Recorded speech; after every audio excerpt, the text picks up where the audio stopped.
Hi, my name is Nadya DeBeers and I'm the head maths teacher at English Trainers. Today I'm here to show you how to solve the hardest problem from the 2019 Extension 2 HSC Maths exam. Alright, let's get started. So, we're given a circle with an inscribed pentagon within it.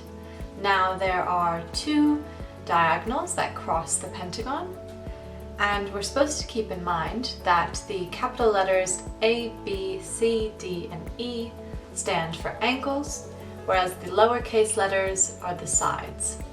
Alright, so what are we after? What are we trying to do here? Well, we're trying to prove that side length A over sine of angle B plus E is equivalent to side length D over sine of angle C plus E.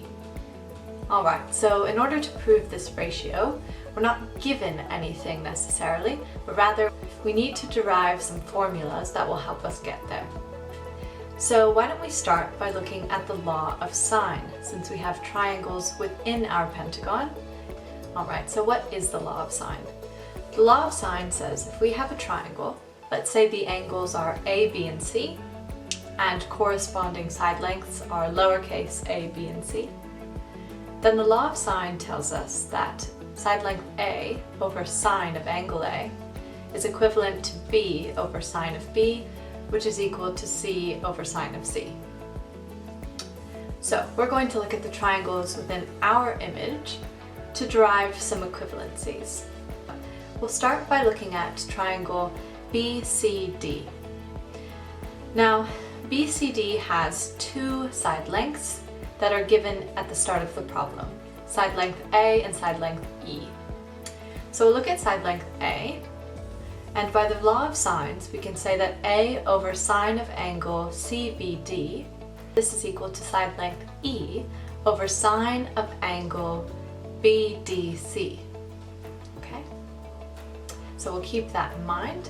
Now let's look at the other triangle within our image. We have triangle ABC.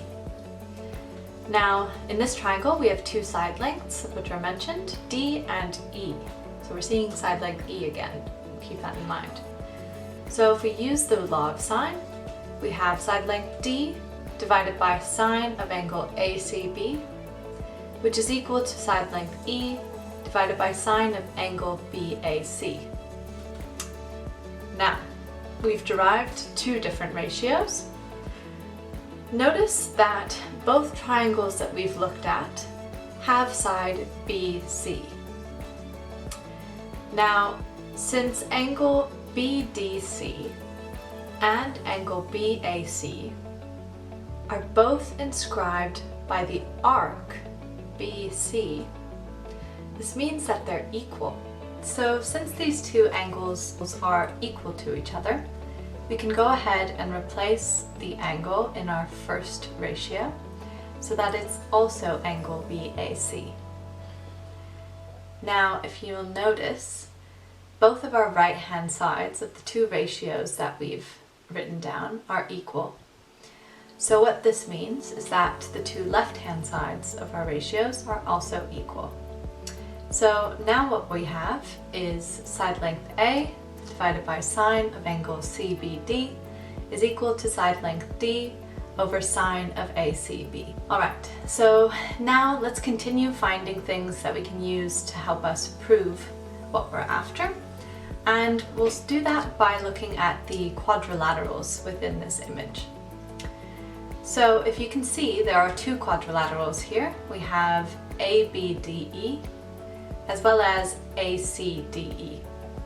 So something I'm not going to prove today, but something you could try at home, which is quite fun and not too difficult, is that opposite angles in cyclic quadrilaterals, which is just a fancy way of saying a quadrilateral inscribed within a circle, those angles are supplementary. So that means that two angles opposite each other within a cyclic quadrilateral will add up to be 180 degrees. So if we look at quadrilateral ABDE, we can say that angle ABD plus angle AED is equal to 180 degrees. Now we can take this a step further and say that, well, that's the same thing as angle ABD plus E is equal to 180. And if we subtract E from both sides, we're left with angle ABD equals 180 degrees minus E. Alright, so we'll keep that in mind and go to the other quadrilateral in our image, which is ACDE.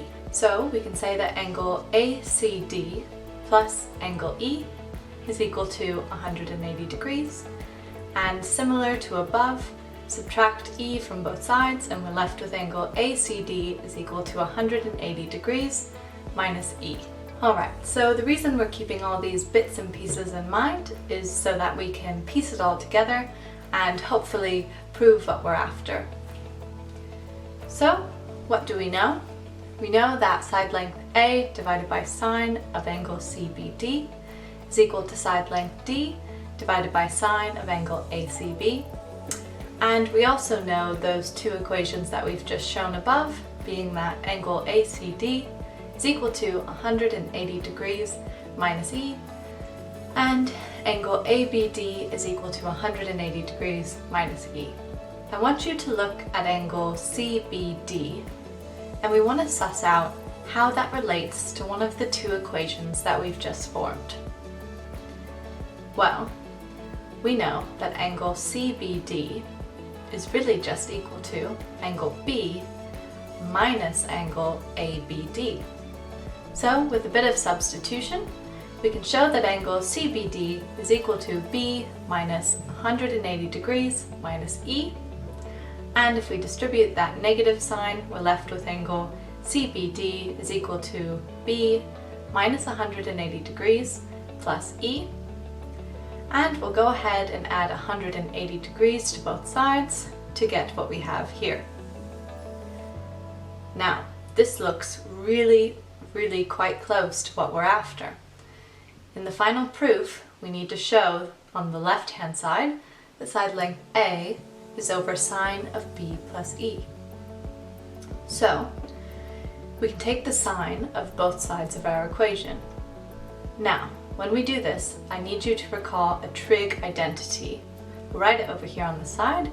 That identity is sine of theta plus 180 degrees is equal to sine of theta times cosine of 180 degrees plus cosine of theta times sine of 180 degrees.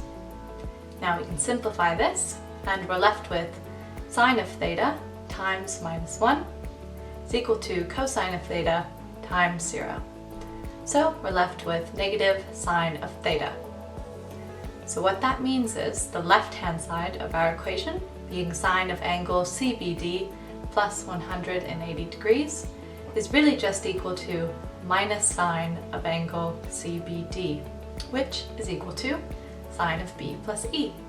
Now, we can do the exact same thing with angle ACB, and we see that it relates to angle ACD. I'm not going to do it because it's the exact same thing, and you can try it out at home if you'd like, but by using our trig identity and doing a bit of substitution, we come to find out that minus sine of angle ACB is equal to sine of C plus E. And now, here comes the fun part. We get to plug in what we've found out. So our ratio now is A divided by minus sine of B plus E, which is equal to D divided by minus sine of C plus E. And the final step, we'll multiply both sides of our equation by minus 1, and we're left with what we were after proving in the first place.